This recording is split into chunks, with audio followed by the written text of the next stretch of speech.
The leader came down the aisle, just a few rows in front of me. He just took somebody out of an aisle seat and marched him back up the plane, negotiated over him for half an hour or so, and then he shot him and he threw him out the plane.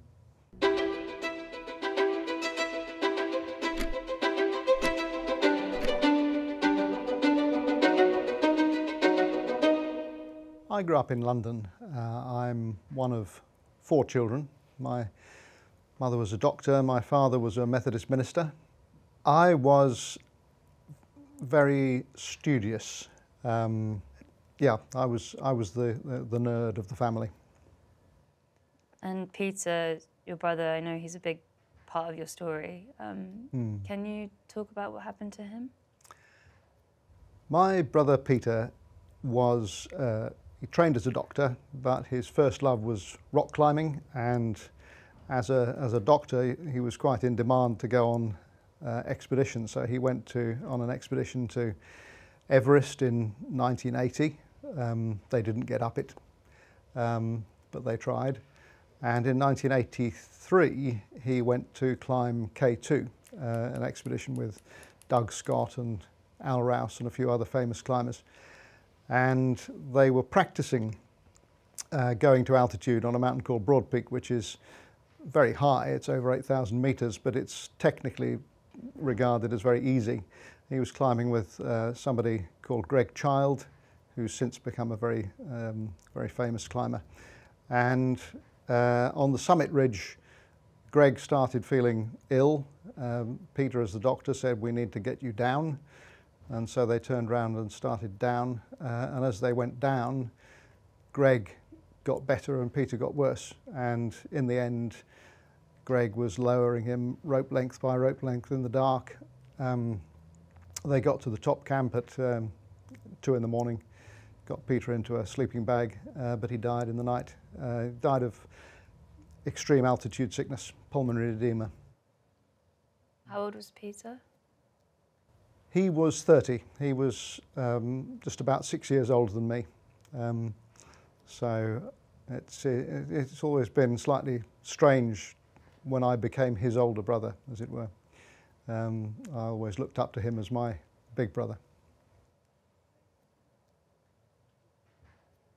I had just taken my final exams as a chartered accountant, and I guess I was probably going to just sort of carry on with working in an accountancy firm.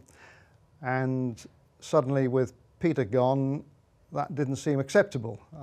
He had always gone off to the ends of the earth and come back with amazing stories and amazing pictures, and I felt that I ought to be doing that now that he wasn't there to do it. And I had this daydream that I would go to the bottom of his last mountain and say goodbye to him. And suddenly I had to actually say, well, yes, I'm going to do it. I hadn't thought that it was in any way possible that I would walk to the bottom of Broad Peak, where I knew Peter was still buried up the mountain. We were up in the mountains, I guess, for about 5 weeks, I think. And then it was time to come home, and it took us another week to walk out of the mountains. And when we got to the edge of civilization, which is a town called Skardu in northern Pakistan, I found some mail waiting for me that had not got up the mountain, and it said I was expected back at work the following Tuesday. So I said goodbye to everybody and caught an internal flight from Islamabad down to Karachi, stayed the night in the airport hotel, and headed off to the airport at about 3 o'clock in the morning on the 5th of September. I was so happy to be going home. It was a great feeling. The plane was a little bit late coming in from Mumbai, and then a couple of small minibuses took the first and business class people out to the front steps up the plane. Bottom of the steps there was a little guard of honour, a couple of Pan Am employees, somebody from the airport, and of course a soldier with a Lee Enfield rifle standing to attention in his uniform. You think nothing of this. So I walked up the stairs. The flight attendant at the top of the stairs indicated that I should go back to a seat a few rows back, seat 13B, and I heard a noise in the second doorway where the economy class people were coming on, and I looked up, and over there was a man struggling with a flight attendant, and he had a pistol in his hand, and he had his arm round her neck, she had an intercom in her hand, and they were struggling to and fro.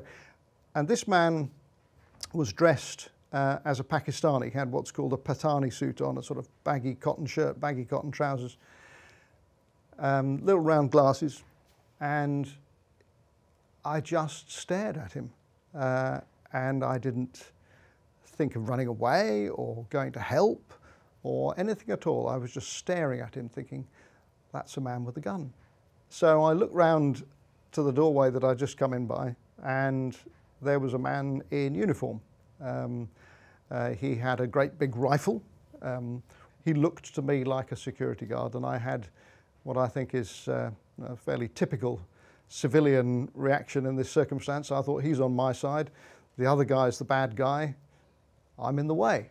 But then a moment later, things started to go wrong. I was telling myself that this is all right. There's perhaps a problem outside the plane. There's one person who's got on the plane who's a problem. But then the soldier was shouting at the flight attendant to close the door, and when she didn't, he threatened her with the gun, and that didn't seem right. And then he said, "Where's the captain?" In that little delay, the pilots escaped. The pilots were warned by the flight attendant at the second doorway that there was a hijack going on. They bailed out of a hatch in the top of the cockpit, and we were stuck on the ground. But the hijackers, once they'd found that the pilots had gone, they were obviously, this was a big setback from them. They wanted to fly somewhere. So they were angry, and they shouted to everybody, "Put your hands up." They moved the first and business class people back down the plane so they could compress everybody into 2.5 cabins. This jumbo jet, it had about 380 people on, and the strange thing about it was just very quiet. We were sitting for quite a long time with our hands in the air, and then there were announcements. We were allowed to lower our hands onto our head and then lower our hands into our laps as long as we made no sudden movements. All the announcements were made by the flight attendants, a female voice saying, "Ladies and gentlemen, do not make any sudden movement or you will be shot." What were the hijackers doing in this period when you were just sitting? I was convinced there were a lot of them. I thought that there must be 4 or 5 standing around the cabin. In fact, there were 4 in total on the plane. One of them was up at the front door. One of them, if I just leaned out slightly and slowly, not making any sudden movement, I could see him standing by the curtain between the economy class and the business class. They were negotiating, I guess. I mean, the leader at the front door was trying to get a pilot. That's what he wanted. But mainly, they just stood there and watched us. They made us pull the blinds down, the people who were sitting by the windows, so that we were sealed off. Nobody outside could see in, we couldn't see out. And I thought, I will do what I'm told, and I will keep my head down, and I'll try and remain inconspicuous. I have to say that trying to think of something to cheer myself up, I thought, surely they'll be after Americans. And then, because he wasn't getting anywhere in his negotiations, the leader came down the aisle, just a few rows in front of me. He just took somebody out of an aisle seat and marched him back up the plane, negotiated over him for half an hour or so, and then he shot him and he threw him out the plane. So that was the first man to die. Were you fearing for your life? I was still telling myself that I would go home. At that point, I thought, they will not pick on me. If I do what I'm told, I'm minding my own business, I'm down in my seat. I felt quite safe, really. The next announcement was, ladies and gentlemen, will Mr. Michael John please come to the front of the plane? For a moment I was just thinking, how? Why? Why have they picked me? It must be me. And I couldn't get my head around it at all.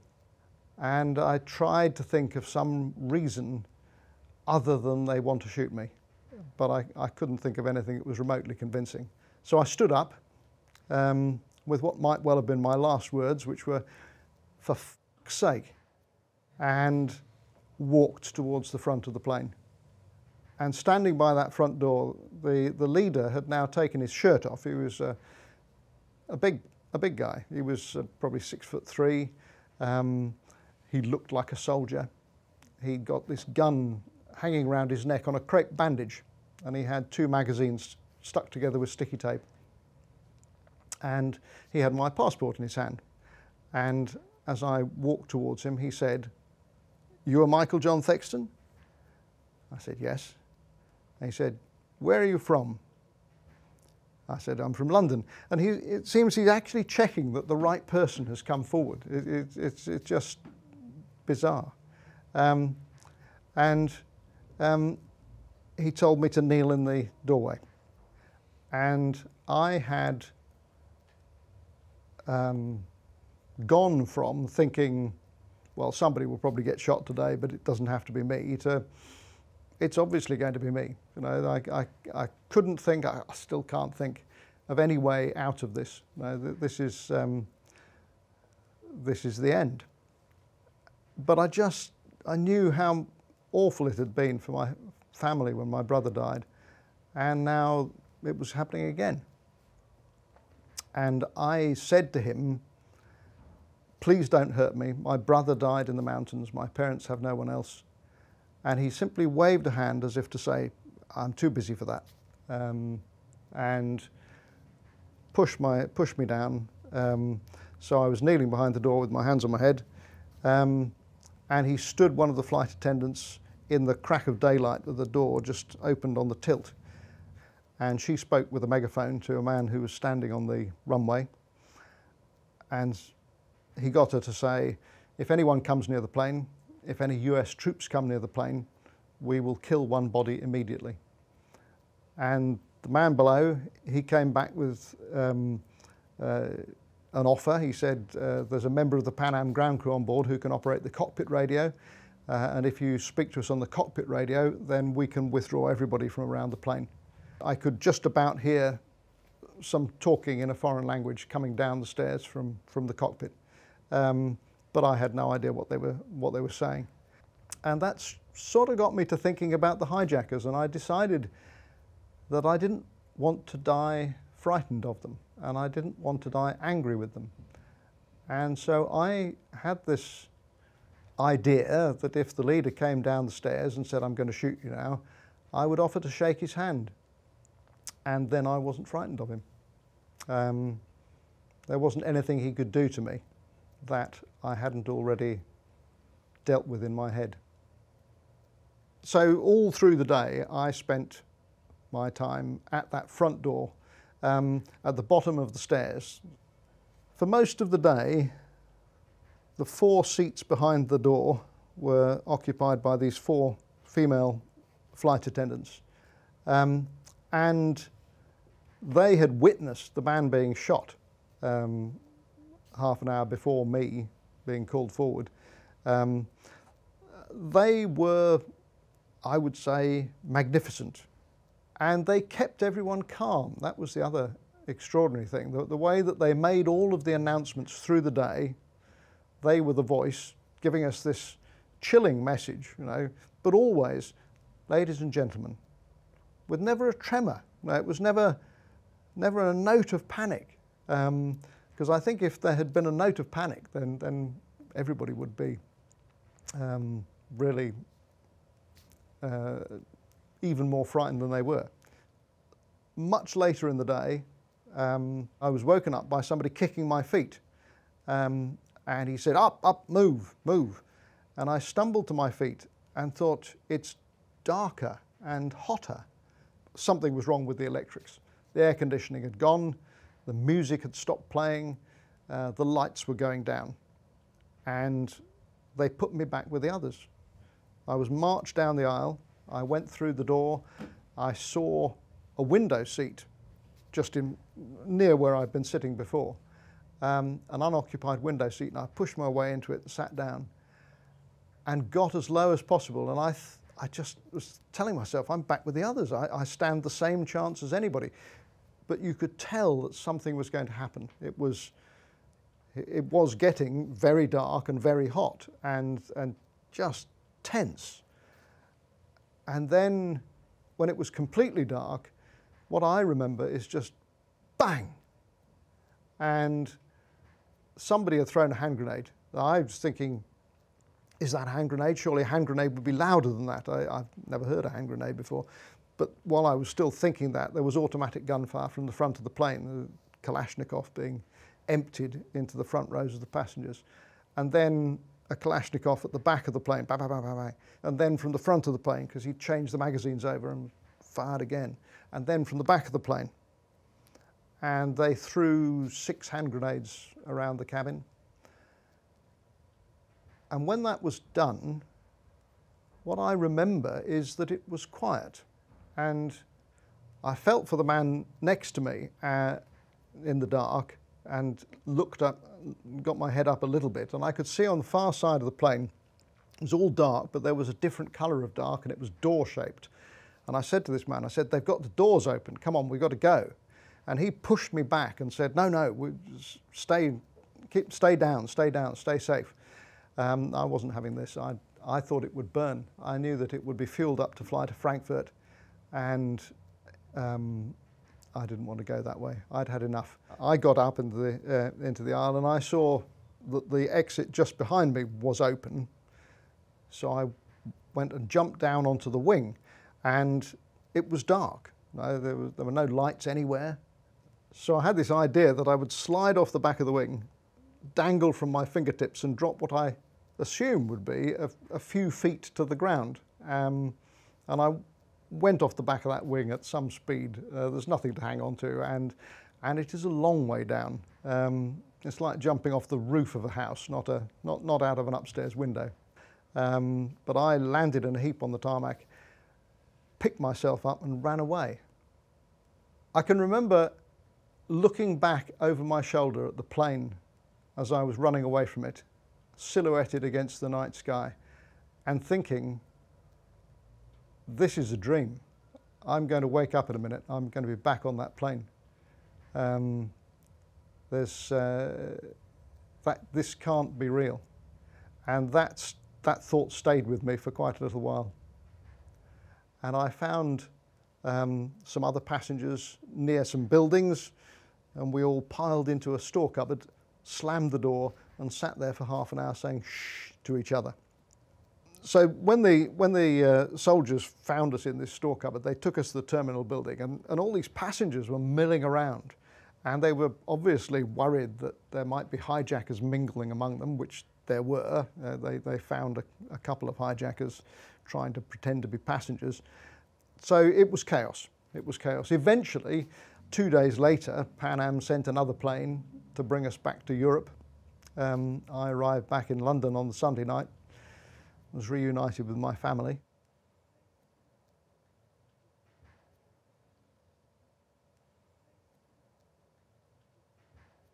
And at what point did you learn who the hijackers were and what their intentions were? So I found out at some point that this was the Abu Nidal organisation, who are a mercenary terrorist outfit. And they had been paid, we found out much later, by Colonel Gaddafi to cause some pain for the Americans out of revenge for the bombing raid that Ronald Reagan had ordered earlier that year on Libya. And only much, much later, we heard that they had intended to crash the plane. If they'd had a pilot, the intention was to fly it over Israel and crash it somewhere, blow it up. And 15 years before 9/11, that was their plan. I felt very lucky that I was not one of the 20 or more people who died. 100 people injured. So I think for maybe 2 years afterwards, I used to think about it a bit every day. I wasn't sort of, not in fear, but just it would go over and over in my mind. You know, this happened and then that happened. And it's probably a couple of years later that I realised that I hadn't thought about it all day. And it was the 5th of September. And it was the anniversary, and it hadn't occurred to me. And the hijacker that chose to spare you, did you find out the reason why he did so? So one of the things that I had wondered about all these years was why they put me back with the others. And I had seen the hijacker in 2004. He was put on trial in America, and he had said that he would answer questions, that he felt that the victims of his hijacking had the right to ask questions if they wanted to. Anyway, we ended up waiting for him to call me in my kitchen last year, and when he came through, he sounded very friendly. He said, "Oh, Mike, my old friend, it's good to speak to you," which was odd. And so my first question was, why did you put me back with the others at the end of the hijack? Why did you not just shoot me? And he said, "Oh, it was what you said about your brother. You said your brother was killed or died or something, and it touched my heart." And I was astounded. In all the years, that had never occurred to me. Because I mean, at that moment, that was when they first called me forward, I didn't think he was listening to me at all. The idea that he would remember that 12 hours later when they were about to shoot people had not occurred to me. That's a good feeling, that. It's quite an emotional feeling, but I was glad to know it, you know, having wondered all these years what the reason was. But I don't think of him as the man who spared my life. I think of him as the man who killed all those other people. And just one more question, how does it feel talking about this all these years later? Like, what kind of emotion does it evoke in you now?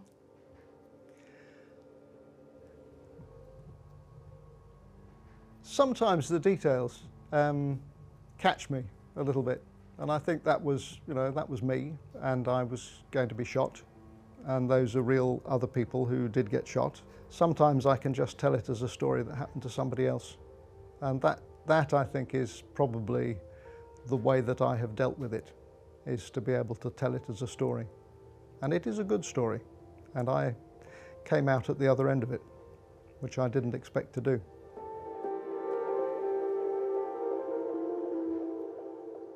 The first bullet I received on the face, I still remember that I screamed really loudly, because that was probably one of the first bullets that broke my teeth and my maxilla, and that pierced through my face.